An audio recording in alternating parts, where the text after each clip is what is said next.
વડોદરા શહેરમાં ધાર્મિક ભાવનાનો અનોખો માહોલ જોવા મળી રહ્યો છે। શ્રી વ્રજ કષ્ટભંજન દેવ હનુમાનજી મંદિરના પ્રથમ પાઠોત્સવ નિમિત્તે શ્રી વ્રજ કષ્ટભંજન દેવ સેવા સમિતિ દ્વારા ત્રિદિવસીય વિવિધ કાર્યક્રમોનું આયોજન કરવામાં આવ્યું છે। આ આયોજન અંતર્ગત તારીખ 30 માર્ચના રોજ ભવ્ય શોભાયાત્રા યોજાઈ હતી, જ્યારે 1 એપ્રિલે ડાયરો અને 2 એપ્રિલે યજ્ઞ તથા ભંડારાનો કાર્યક્રમ રાખવામાં આવ્યો છે। શોભાયાત્રા શ્રી વ્રજ કષ્ટભંજન મંદિરથી વાસ્તે ગાસ્તે નીકળી હતી, જેમાં મોટી સંખ્યામાં ભક્તો અને સ્થાનિક રહીશોએ ઉત્સાહપૂર્વક ભાગ લીધો હતો।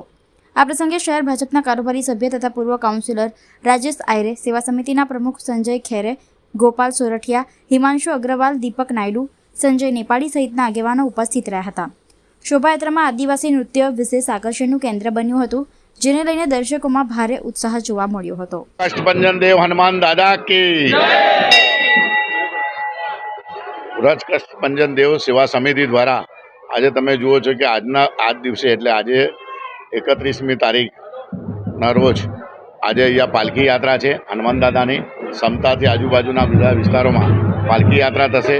એ જ પ્રમાણે આવતીકાલે કમલેશભાઈ બારોટનો જે ડાયરો છે, એટલે દર વર્ષની જેમ આ વર્ષે પણ આવતીકાલે કમલેશભાઈ બારોટનો ડાયરો એટલે કાલે 1લી તારીખના રોજ રાત્રે વ્રજભૂમિ ગ્રાઉન્ડ, જ્યાં સમતા ગ્રાઉન્ડની પાછળ છે, અને એની સાથે સાથે તારીખ 2જી તારીખના રોજ એટલે ગુરુવારના દિવસે, જે પૂનમ દિવસે હનુમાન જયંતિના દિવસે આ પાટોત્સવ તરીકે પહેલો પાટોત્સવ નિમિત્તે વ્રજ કષ્ટભંજન દેવ સેવા સમિતિ સમગ્ર વડોદરા શહેરવાસીઓને, ખાસ કરીને ગોરવા, ગોત્રી, સુમાનપુરા, ઇલોરા પાર્ક, સમતા, લક્ષ્મીપુરા બધા જ વિસ્તારના સૌ લોકોને ભંડારાનું પણ આયોજન કર્યું છે।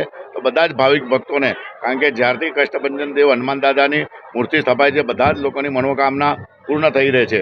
તો આજે આ સેવા સમિતિ દ્વારા અમારા સંજયભાઈ છે, નાયડુભાઈ છે, બોલાભાઈ છે, ગોપાલભાઈ છે, અને સમગ્ર સંજયભાઈ નેપાળી છે, બધા જ લોકો દ્વારા અહીંયા ખૂબ મહેનત કરી આ વિસ્તારના સૌ આજુબાજુની સોસાયટીઓ દ્વારા અહીંયા 50થી 100 હાઉસિંગ બોર્ડના સમસ્ત હાઉસિંગ બોર્ડની એ સોસાયટી છે।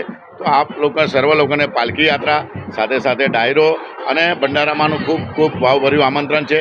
તો આપ હનુમાન જયંતિના દિવસે ભંડારામાં ખૂબ જરૂરથી આવજો। જય સાંઈનાથ, બોલો કષ્ટભંજન હનુમાન દાદા કી।